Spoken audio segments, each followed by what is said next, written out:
حضرت ابو ہریرہ رضی اللہ تعالیٰ عنہ بیان کرتے ہیں کہ نبی کریم صلی اللہ علیہ وآلہ وسلم نے فرمایا کہ صدقہ مال میں سے کچھ بھی کمی نہیں کرتا، بلکہ بندے کے جو گناہ ہیں وہ اس سے معاف ہو جاتے ہیں، اللہ سبحانہ وتعالیٰ اس شخص کی عزت میں اضافہ کرتے ہیں، اور جو شخص بھی اللہ سبحانہ وتعالیٰ کی رضا کے لیے عاجزی اختیار کرتا ہے تو اللہ سبحانہ وتعالیٰ اس کے درجے بلند کرتے ہیں، یعنی ان کا سٹینڈرڈ ریز کرتے ہیں، اور اللہ سبحانہ وتعالیٰ نہ صرف دنیا بلکہ آخرت میں بھی اس کا بہت زیادہ اجر و ثواب دیتے ہیں۔ اچھا، ہمیں میرے ٹیچر نے مجھے ایک بات بتائی تھی کہ ہم جو بینکس میں اپنا پیسہ رکھواتے ہیں کہ بھئی ہم کوئی فنڈز بائی کر لیں، ہمیں کچھ پروفٹ مل جائے گا، تو انہوں نے کہا کہ جب آپ بینکس میں پیسہ رکھوا کے جو ٹریڈ کرتے ہیں آپ کو کتنا پرسنٹ مل جاتا ہوگا؟ 10%، 20%، میکسیمم، اس سے زیادہ شاید کبھی ملا بھی نہیں۔ وہ یہ کہتے ہیں کہ یہ جو ٹریڈ آپ دنیا والوں کے ساتھ کرتے ہیں، why don't you do it with اللہ سبحانہ وتعالیٰ۔ اچھا، انہوں نے اس قدر شفقت سے لیکچر دیا کہ ہم سب نے ٹھان لی کہ اب جائیں گے تو صدقہ خیرات کریں گے۔ Trust me, when I did this, مجھے یقین کیجیے، آپ کو ایک خاص اماؤنٹ ہوتی ہے، اتنی پاکٹ منی، اتنا یہ اتنا وہ، یقین کیجیے وہ تھوڑی سی اماؤنٹ بھی میں اتنی برکت ہو گئی کہ وہ حیرت انگیز طور پر آپ کے پاس ہی اماؤنٹ وہ رہی، مطلب میرے پاس ہی میری اماؤنٹ رہی۔ تو ٹریڈ اللہ سبحانہ وتعالیٰ کے ساتھ کر کے دیکھیں، اللہ کی راہ میں خرچ کر کے دیکھیں۔ جب آپ اپنے ارد گرد غربا کو دیکھتے ہیں، مساکین کو دیکھتے ہیں، ان لوگوں کو دیکھتے ہیں جن کے پاس نعمتیں نہیں اور آپ ان کو عطا کرتے ہیں، اللہ کے دیے ہوئے رزق میں سے دیتے ہیں، تو اللہ سبحانہ وتعالیٰ بہت خوش ہو جاتے ہیں، اور اس کا اجر و ثواب جو دنیا والے آپ کو 20%، 15% دیتے ہیں، اللہ سبحانہ وتعالیٰ کئی گنا دیتے ہیں۔ بہت سے مقامات پر آیا ہے کہ 700 گنا دیتے ہیں، کیونکہ اجر و ثواب رمضان میں بے حد بڑھا دیا جاتا ہے۔ ہمارے ساتھ ہمارے اسلامک اسکالرز ہیں، ان سے ہم جاننے کی کوشش کریں گے۔ مفتی صاحب، میں آپ سے جاننا چاہ رہی ہوں کہ بہترین صدقہ کیا ہے، اور جب صدقے کا ذکر آئے تو نیکی کا آغاز گھر کی دہلیز سے کرنے کا حکم دیا گیا ہے، تو ہمیں کیا کرنا چاہیے؟ ماشاءاللہ، بہت اچھا سوال آپ کا۔ دیکھیں، ابھی ایک حدیث میرے ذہن میں آئی، شعب الایمان کی حدیث ہے۔ اللہ کے نبی نے فرمایا کہ اللہ تعالیٰ ارشاد فرماتا ہے صدقہ دو یا میرے پاس رکھواؤ، تمہارا مال ضائع نہیں ہوگا، تمہارا مال برباد نہیں ہوگا، اور جب تمہیں ضرورت پڑے گی میں تمہیں عطا کر دوں گا۔ یعنی آپ جب صدقہ دے رہے ہوتے ہیں نا، کبھی کبھی ایسا ہوتا ہے کہ آپ کے وہم و گمان میں نہیں ہوتا اور آپ کو پیسہ مل جاتا ہے، کبھی آپ کو رکھا ہوا مل جاتا ہے، کبھی کوئی دوست کہتا ہے یار آپ نے مجھے فلاں زمانے میں پیسے دیے تھے، آج بندے کو ضرورت ہے، مانگنا نہیں پڑتا، اللہ بن مانگے عطا فرماتا ہے، اور کبھی کسی گفٹ کی فارم میں آپ کو گفٹ کی فارم میں کسی نہ کسی صورت میں اللہ سبحانہ و تعالیٰ۔ اچھا، ایک چیز میں اس سے بھی اور بلند کر دوں، یاد رکھیے گا ناظرین، صدقے سے بھی ایک بہتر چیز علماء لکھتے ہیں، وہ ہے قرض حسنہ۔ جی، قرآن میں جس کا ذکر ہے، جی، من ذا الذی یقرض اللہ قرضا حسنا فیضاعف له اضعافا کثیرا، یہ قرآن کے الفاظ ہیں۔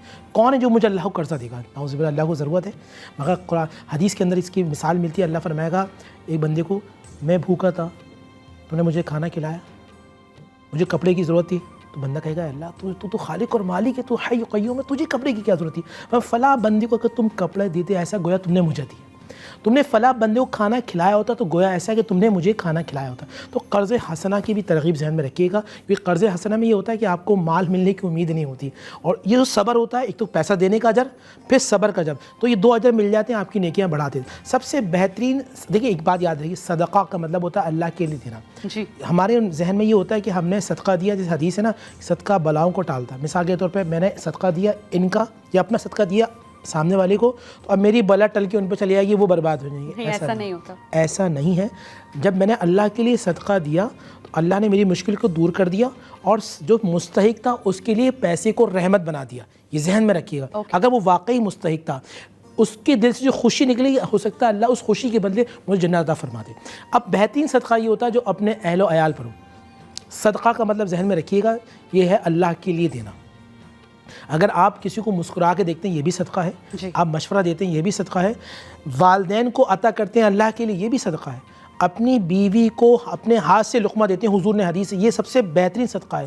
اپنے بچوں کو دیتے ہیں، یہ صدقہ ہے۔ اپنے بہن بھائیوں کو دیتے ہیں، بلکہ ایک نبی اسلام کی حدیث میں ملتا ہے کہ ایک آدمی کو لکھا ہے، دونوں بھائی تھے، فرمایا یا رسول اللہ یہ میرا بھائی ہے، یہ کماتا نہیں ہے، میں اسے کھلاتا ہوں۔ حضور نے مسکرا کے کہا کہ اس کا نصیب سے اللہ تمہیں عطا فرماتا ہے۔ جی بالکل ایسے ہی۔ جب موسیٰ کلیم اللہ جا رہے ہیں تو دیکھا کہ ایک شخص رو رہا ہے، اس نے کہا موسیٰ جا رہے ہیں کوہی طور پر، آپ جائیں اللہ سے کہیں کہ مجھے ایک مرتبہ دے دے، ایک ہی مرتبہ سب دے دے، میں ترستا رہتا ہوں، میرے پاس مال نہیں۔ کوہی طور پہ گئے، موسیٰ کلیم اللہ فرمایا اللہ اس کو عطا فرما دے۔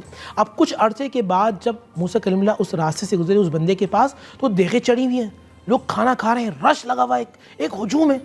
اب موسیٰ کلیم اللہ کو بڑی حیرت ہوئی کہ اس کے پاس تو پہلے تھا ہی کچھ نہیں, تھوڑا سا ملا, آج تو دیگیں چل رہی ہیں, لنگر چل رہا ہے. جی. اب اللہ کے پاس گئے, پروردگار یہ کیا معاملہ ہے؟ فرمایا موسیٰ میں نے اس کو اس کے نصیب سے دیا تھا, اس نے وہ بندوں میں رزق تقسیم کر دیا, اللہ نے اس کا نصیب بھی اس بندے میں شامل کر دیا, اب وہ جتنا کھلاتا ہے وہ بندوں کے نصیب سے اللہ تعالیٰ اس کو مزید عطا فرماتا رہتا ہے. اچھا مفتی صاحب, آپ کی بات سے جڑا ہوا سوال ہے, آپس سے میں اس بارے میں کرنا چاہوں گی, لیکن پہلے آپ سے پوچھ لوں, جیسا کہ آپ نے کہا کہ والدین پر خرچ کرنا, اہل و عیال پر خرچ کرنا بہت زیادہ اس کی قدر و منزلت ہے. اچھا اب جب ہم اللہ کے راستے پر چل رہے ہیں, دین کو مزید ایکسپلور کر رہے ہیں, پڑھ رہے ہیں, تو بہت سی چیزیں ہم پر عیاں ہوتی ہیں کہ یہ جو میں کام کرتی رہی تو اس کا اللہ کے ہاں تو اس کا بڑا ثواب ہے, لیکن چونکہ میں ان اویئر تھا پھر بھی اپنے ماں باپ کے خیال رکھنے کی غرض سے ان کا خیال رکھتا رہا یا رکھتی رہی, تو کیا اس کا سوال انجانے میں کی ہوئی نیکی کا بھی اتنا ہی سٹینڈرڈ ہے جتنا کہ علم رکھ کے کرتے ہوئے کرنا؟ دیکھیں ایک بات یاد رکھیے گا, جب آپ علم رکھ کر کرتے ہیں تو یہ نور علی نور ہو جاتا ہے. اوکے. اللہ سبحانہ و تعالیٰ کی رحمتیں برکتیں اس بندے کے ساتھ شامل حال ہو جاتی ہیں. مثال کے طور پہ میں نے یہ سنا کہ والدین کی خدمت کرنا چاہیے, اور میں خدمت کر رہا ہوں, لیکن میں نے سنا اللہ تعالیٰ راضی ہوتا تو اب اجر ملٹی پلائی ہو جائے گا. جس بندے نے خدمت کی, والدین کی, بہن بھائیوں کی, اس کو اجر ملے گا, مگر وہ رسول اللہ کی سنت سمجھ کر کرے گا تو اس اجر کی وجہ سے ہو سکتا ہے کہ اللہ تعالیٰ اس پہ اپنی جنت کو واجب فرما دے, اور کل قیامت کے دن اللہ تعالیٰ اس کو اپنا دیدار عطا فرمائے. آپا میں آپ سے جاننا چاہ رہی ہوں, بہت سے لوگ اپنے ارد گرد لوگوں کی حاجت روائی اس لیے کیا کرتے ہیں کہ انہیں اپنا احسان مند بنا لیں, نیاز مند بنا لیں, وہ ہمیشہ ان کے احسان تلے دبے رہیں اور پھر اپنی مرضی سے ان کو ڈکٹیٹ کریں. ایسے لوگوں کے بارے میں ہمارا مذہب کیا کہتا ہے؟ نعوذ باللہ من ذالک, اس لیے کہ آپ اگر کسی کو اللہ کی راہ میں دینا چاہتے ہیں اور اس کے بعد ان کو اپنی مرضی سے ڈکٹیٹ کرانے کا سوچیں تو یہ تو بہت بری بات ہے. حضرت امام زین العابدین علیہ السلام جب کسی کو صدقہ دیا کرتے تھے تو پہلے اس صدقے کو چوم لیا کرتے تھے, اپنے ہاتھوں کو بوسہ دیا کرتے تھے کہ پروردگار عالم یہ ایک ایسی چیز ہے جو کہ میرے ہاتھوں سے نکل کر ڈائریکٹ اللہ کے پاس جا رہی ہے. یعنی آپ اللہ کی راہ میں دے رہے ہیں اور آپ اس کو اپنے مقاصد کے لیے استعمال کریں, یہ تو بہت بری بات ہے.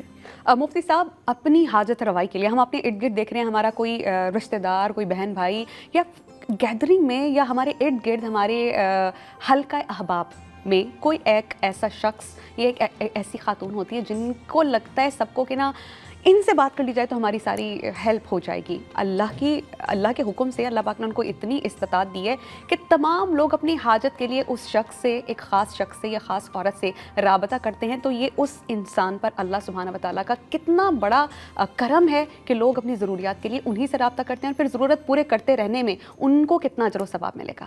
دیکھیے ایک بات یاد رکھیے گا, جو بانٹنے والا ہوتا ہے وہ اللہ سبحانہ و تعالیٰ کے قریب ہوتا ہے. جی. وَمِمَّا رَزَقْنَاهُمْ يُنْفِقُونَ. اب انہی باتوں میں دو پہلو نکلتے ہیں.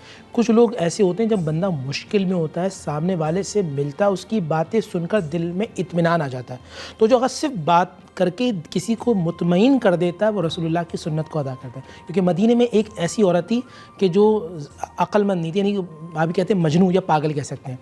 میں پاگل اس لیے نہیں کہتا کہ وہ رسول اللہ نے اس کو نے دیکھا, اس نے رسول کو دیکھا, تو میں تو یہ جرت بھی نہیں کر سکتا. مگر لکھا ہے حدیث کے اندر کہ پاگل ذہن نہیں تھا, اس کا ذہنی توازن ٹھیک نہیں, ذہنی توازن صحیح تھا.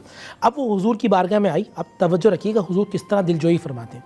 حضور کا ہاتھ پکڑا, ایک پاگل عورت ذہنی مریضہ کیا باتیں کرے گی, وہ بات کرتے کرتے کرتے مسجد نبوی سے نکلتے مدینہ شہر سے باہر لے گئی.